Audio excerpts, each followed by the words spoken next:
আসসালামু আলাইকুম রহমতুল্লাহ। প্রিয় দর্শক, আশা করি সকলেই ভালো আছেন। আজ আমরা আলোচনা করব মুসলমানদের জীবনে অত্যন্ত গুরুত্বপূর্ণ একটি মাস সম্পর্কে, যা হলো পবিত্র রমজান মাস। এটি সংযম, আত্মশুদ্ধি এবং বরকতের মাস। আসুন এই মাসে তাৎপর্য, গুরুত্ব এবং এর মাধ্যমে আমরা কিভাবে নিজেদের জীবন পরিবর্তন করতে পারি তা নিয়ে বিশদ আলোচনা করি। 1 নাম্বার হচ্ছে রমজান মাসের পরিচয় ও গুরুত্ব। রমজান মাস ইসলামিক ক্যালেন্ডারের 9ম মাস। এই মাসেই কুরআন শরীফ নাজিল হয়েছে, যা মানবজাতির জন্য দিক নির্দেশনা এবং সঠিক পথের সন্ধান।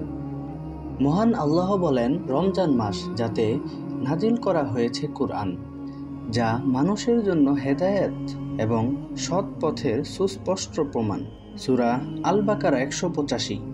এই মাসে মুসলিম উম্মাহ 30 দিন বা 29 দিন রোজা রেখে থাকে, যা শুধুমাত্র খাদ্য ও পানি থেকে বিরত থাকা নয়, বরং আত্মার শুদ্ধি ও আল্লাহর প্রতি আনুগত্য প্রকাশ করার একটি মাধ্যম। 2 নম্বর হচ্ছে রোজার বিধান ও এর উদ্দেশ্য। রোজা শুধু একটি শারীরিক অনুশীলন নয়, এটি একটি আত্মিক অনুশীলন। রমজানে প্রতিদিন ভোরে সেহরি খাওয়ার পর থেকে সূর্যাস্ত পর্যন্ত সব ধরনের খাদ্য, পানি এবং অসৎ কাজ থেকে বিরত থাকা মুসলমানদের উপর ফরজ। মহান আল্লাহ তাআলা বলেন, হে মুমিনগণ, তোমাদের উপর রোজা রাখা ফরজ, যেমনটি তোমাদের পূর্ববর্তী উম্মতের উপর ফরজ করা হয়েছিল, যাতে তোমরা পরহেজগার হতে পারো। সূরা আল বাকারা 183। এই মাসে রোজা রাখা মূল উদ্দেশ্য হল তাকওয়া বা আল্লাহ ভীতি অর্জন করা। এটি আমাদের ধৈর্যশীলতা, সংযম এবং আল্লাহর প্রতি আনুগত্যের শিক্ষা দেয়। 3 নম্বর হচ্ছে তারাবি নামাজ এবং লাইলাতুল কদর। রমজানের একটি বিশেষ বৈশিষ্ট্য হল তারাবি নামাজ। এটি একটি সুন্নত নামাজ, যা এশারের নামাজের পর আদায় করা হয়। এই নামাজে কুরআন তিলাওয়াত করা হয়, যা আমাদের আত্মাকে পরিশুদ্ধ করে এবং আল্লাহর সান্নিধ্য অর্জনের একটি মাধ্যম। রমজানের আরও একটি গুরুত্বপূর্ণ রাত হল লাইলাতুল কদর। এটি 1000 মাসের চেয়ে উত্তম। এই রাতে আল্লাহ তাআলা অশেষ রহমত নেমে আসে। মহান আল্লাহ তাআলা বলেন, লাইলাতুল কদর 1000 মাসের চেয়ে উত্তম। সূরা আল কদর আয়াত 3। 4 নম্বর হচ্ছে রমজানের সামাজিক দিক। রমজান মাস আমাদেরকে সংযম এবং আত্মশুদ্ধির পাশাপাশি সামাজিক দায়িত্ব পালনের শিক্ষা দেয়। আমরা এই মাসে দান সদকা করে গরিব দুঃখীদের সহায়তা করি। ফিতরা প্রদান রমজানের একটি গুরুত্বপূর্ণ দিক, যা আমাদের সম্পদ পবিত্র করে এবং সমাজের দারিদ্র মানুষদের সহায়তা করে। 5 নম্বর হচ্ছে রোজার শারীরিক ও মানসিক উপকারিতা। রমজানের রোজা আমাদের শারীরিক ও মানসিক স্বাস্থ্যের জন্য অত্যন্ত উপকারী। 1 নম্বর শারীরিক উপকারিতা।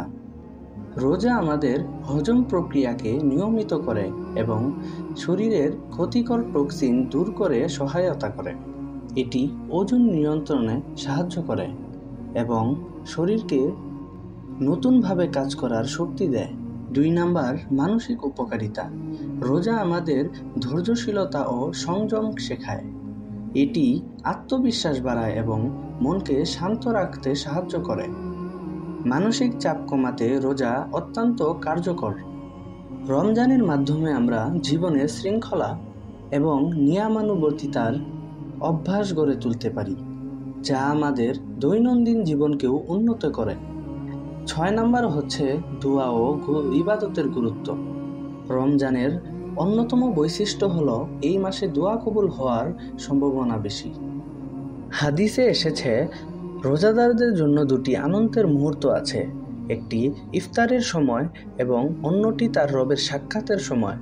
সহিহ বুখারী ও মুসলিম।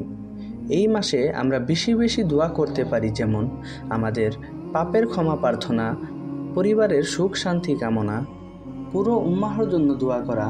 আমরা তাসবিহ তিলাওয়াত এবং ইবাদতের মাধ্যমে আল্লাহর নৈকট্য অর্জন চেষ্টা করতে পারি। 7 নম্বর হচ্ছে রমজানের পরে আমাদের দায়িত্ব। রমজান মাস আমাদের জীবনে একটি বিশেষ শিক্ষা দেয়।